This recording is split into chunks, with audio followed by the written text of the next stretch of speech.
Kamusta mga ka-trade ko 'to? Actually gusto kong isingit itong, topic na 'to 'no, kasi marami sa ating nagtatanong guys, tungkol sa crypto charting tools, okay. So gusto kong i-share itong, resources ko. Actually dalawa 'yon. So ito lang muna unahin ko kasi mas nagustuhan ko rin 'to 'no. Yung isa isusunod ko after 2 weeks siguro, maisingit din natin. At saka yung aking Coins.ph account 'no. Kung wala pa kayong Coins.ph account kasi kung kayo magte-trade or magho-hold ng cryptocurrency, kahit anong cryptocurrency, Bitcoin, Ethereum, Ripple, Bitcoin Cash, kailangan nyo ng digital wallet. So, itong aking isi-share na digital wallet na Coins.ph is very legal, very reliable, okay?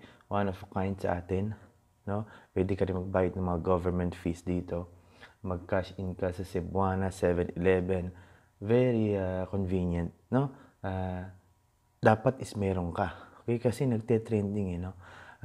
Balita ko itong cryptocurrency, even this year is hindi pa siya mag-trending or mag-uptrend talaga, no? Kasi ngayon is currently nagkakaroon ng malaking correction. Most probably 2020, yan ang aking mga nababasa, o hindi natin alam, baka hype lang, ano. Tayo naman is titingin pa rin tayo sa technical indicator, which is meron na tayong alam, okay, na maaari na tayong mag-analyze based doon sa kanyang technical indicators, di ba? So okay, i-share ko sa inyo yung aking screen, ha. So those new viewers dito sa ating channel, click nyo yung subscription button, mag-subscribe kayo sa akin, I need 1,000 likes at saka 1,000 subscribers, okay? Tapos guys, i-click nyo yung description below. Nandyan ilalagay ko yung aking Coins.ph link para at least sa yung referral link ko, doon kayo mag-click, no, para at least doon kayo gumawa ng inyong sariling account. Okay, tapos i-verify nyo with your selfie. Tapos i-verify ng Coins.ph yung inyong account. Pag na-approve na, is makakatanggap kayo ng 75 na pwede nyo agad ipang-load. Okay? Tapos susunod ko dyan yung link naman, no, address para doon sa charting tools ng cryptocurrency.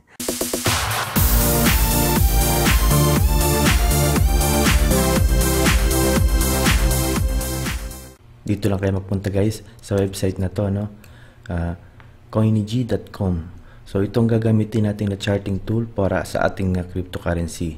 Okay?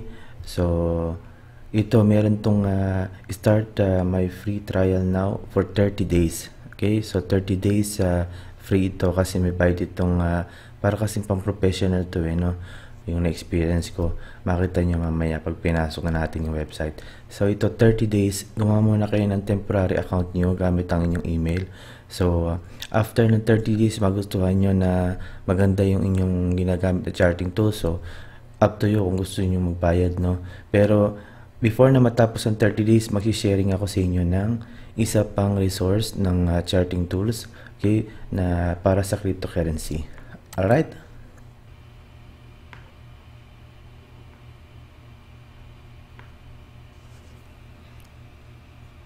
Ayan, nakita na natin yan. Ayan guys, so nakaina tayo. Tingnan mo dito sa itaas na to, sa bandang part na to, upgrade now, 30 days left. So makikita mo naman dyan. So don't worry, bago matapos yung 30 days na to, bibigyan ko kayo ng another option. Okay, tingnan mo, maganda ang kanyang platform, no. So ayan, tingnan natin yung BTC. Okay? Okay. Tapos lalabas, ang titingnan nyo is yung BTC/USD. Okay? Palaging US dollar ang conversion yan. Yan ang titingnan natin. Kasi may mga lumalabas na euro. Okay? So, yung mga ibang currency O, ito na yan. O, USD BTC. O, tingnan nyo. Tingnan nyo guys ang 1 year. Okay, 5 years. Ayun, o, tingnan mo. Actually, nakasetup itong sa akin. Meron na akong volume dyan. Ayun, o, volume. O, diba? Meron pa akong MA20, 50, 200. Tapos meron pa akong parabolic SAR. So, natatandaan nyo ba itong time na to, no? Yung panahon na nag-uptrend ang Bitcoin. O ayan, no? Lumalabas, tumatama din. Pati rito sa MACD natin, no? Tingnan mo. Nasa uptrend siya. Okay? Tapos nung nag-start siyang bumaba. 'Di ba? Nakikita ng indicator no. So parehas or nasasabi sa atin ng indicator na mataas ang possibility na ganoon na nga. So ba't ko sa inyo sinasabi to guys? Sinesharing ko sa inyo kasi pwede tayong mag-hold no ng cryptocurrency. Marami sa ating mga stock mentors na famous nagsasabi rin na it is wise na ito yung nagiging trending. So part na rin, alam mo naman na yung paano magbasa ng chart no sa stock market. So yun rin gagamitin mo sa crypto market at saka sa forex. Okay? So especially kung techie ka no. So ano yung susunod doon? Tingnan natin. XRP. Ako gusto ko to yung Ethereum, ETH.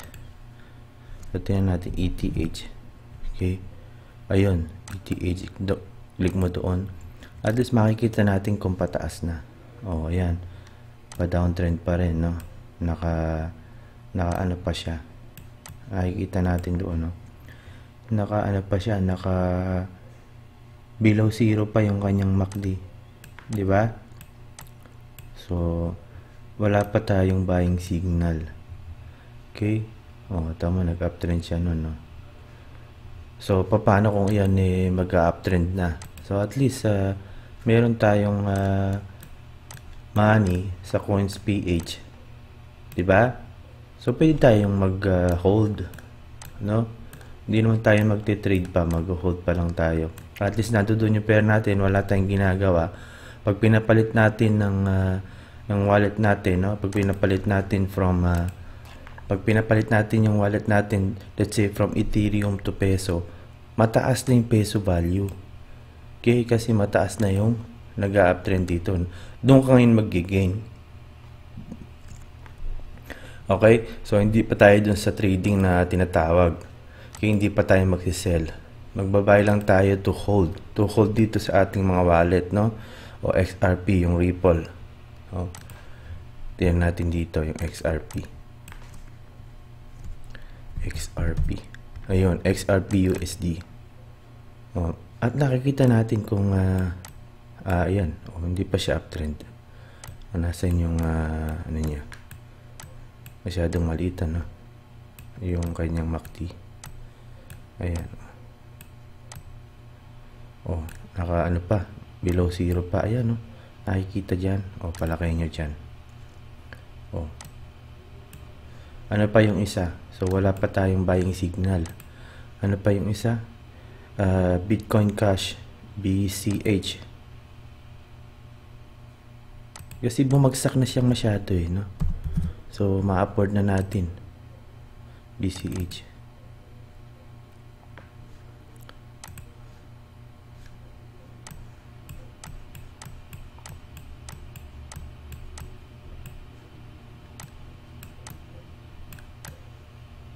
Oh. Yung MA200 niya is talagang nakaturo pababa So, kung ano yung mga diniscuss natin na indicator, ganun din, no? Andiyan, no? Ayan, yung mga moving average, crossover, RSI, stochastic. Oh, diba? Bollinger Band. Oh, ayan, no? Diba? Parehas lang, no? Okay? Itong Coins.ph, guys, kung wala pa kayong account, is gumawa na kayo ng account, lalo na yung mga techie dyan na gustong mag-trade or pumasok, mag-hold or magkaroon ng cryptocurrency or yung mga coins na yan. Kasi tinan mo, natulog lang ako, ilan na yung wallet ilan na yung wallet dito na available sa Coins.ph. Dati is yung PH wallet lang at saka yung Bitcoin wallet. Ngayon meron ng Ripple, meron ng Bitcoin Cash at meron yung Ethereum. Alam niyo itong Ethereum, itong palagi ko naririnig sa mga stock market mentors na kung maaari kasi itong Ethereum ang yan parang pwedeng lumikha ng ibang coins diyan pag yan ang gamit. So, yan ang ginagamit nila. Parang yan ang mother of all coins, yung Ethereum.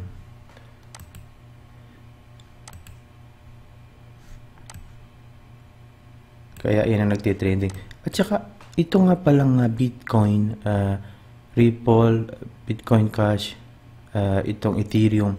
Yan ang top na ano eh. Yan ang top na tingnan natin sa coin market. Okay? Coin market. Yan.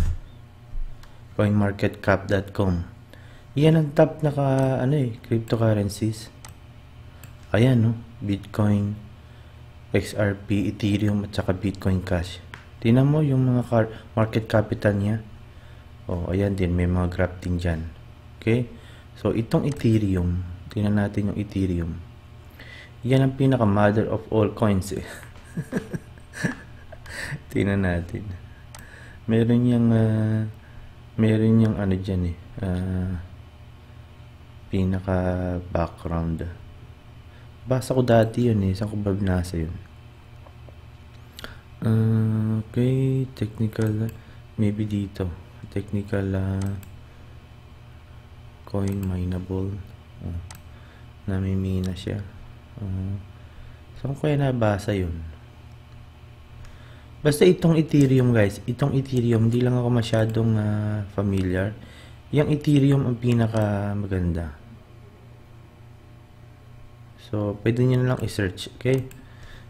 Ethereum ang naririnig ko na, kasi magkano na lang ngayon, no? 100 ang isang Ethereum, 190 na lang. Dati ba, ilang ano yan? Ilan yung sa Ethereum? Tingnan nyo dati. ETH. Ayan. Ayun, oh. Dati umabot dyan ng ayun, oh, close 643. Ayun, umabot pa ng 1,384.78 US dollar. Oh, diba? Parehas ano, dito rin yung mga makikita mo yung mga ano-ano, mga sari-saring mga rikotitos. Diba? So, kung ikaw techie ka, simple lang siya, kahit di nga ako magpaliwanag, basta makikita mo lang yan eh. Alam mo na gagawin mo eh. Okay, so mag-open kayo ng coins.ph kasi kailangan nyo ng Bitcoin or cryptocurrency wallet.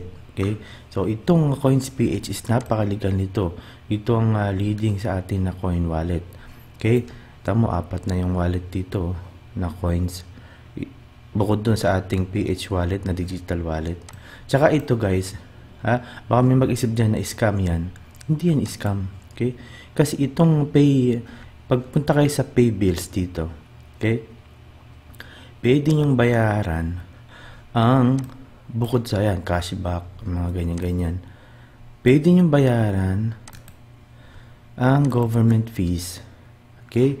So, yan ang isa sa sign na hindi yan fake. Ayan, yung mga Bite Center o Department of Foreign Affairs, Pag-ibig, NBI. Oh, ayun, may NBI pa nga dyan eh.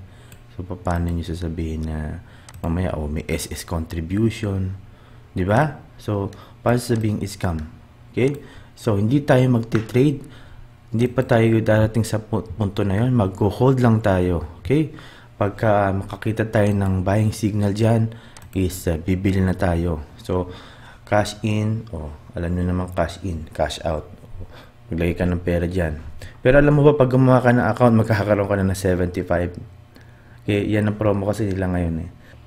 And then, pag gumawa kayo ng account niyo, okay, huwag nyo kalimutan na i-verify nyo kagad. Okay? Tapos, yan, i-verify nyo yung verification, yung mga ID nyo, i-link nyo yung connection nyo dyan, Facebook, bla bla bla. Tapos, punta kayo dito sa setting. Ayan, limits and verification. Yung setting.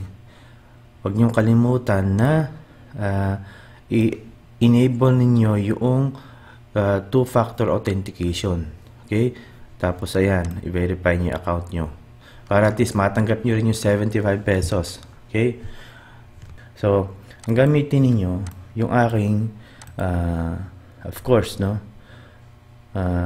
Gamitin ninyo guys yung aking referral code.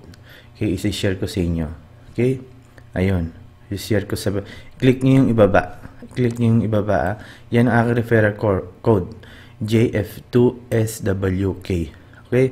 Or click nyo yung video description sa baba para kayo is makapaggawa ng inyong account gamit ang aking referral code o yung aking link. Okay? Makikita niyo yung picture ko dyan. Ayan, no, kumita na ako ng 800 pesos. Pambili ng load.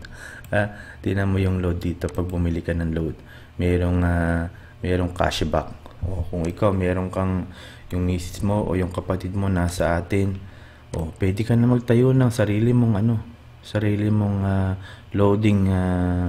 loading area or loading machine. Yan na yung loading machine mo. Okay? Meron ka ng extra income kasi palagi kang may cashback eh. 'Di ba? Tapos pag nag-pay ka ng bill, meron ding ayun no, earn 100 for every 5 unique bills per week. O meron pang rebate, 5 pesos na rebate. Okay? O yung mga nag-game diyan, o meron diyang game credits. 'Di ba? Napakaraming ano niyan. Napakaraming benefits ang Coins PH ngayon kasi parang pinaka konti pa lang ang nagkakaroon ng accounts na Coin PH. So marami silang introductory or promotional kung ano-ano, 'di ba? So okay guys, ano pang inaantay nyo? Gumawa na kayo ng Coins PH at maging familiar na kayo pag free time kayo dito sa ating na-search CoinG.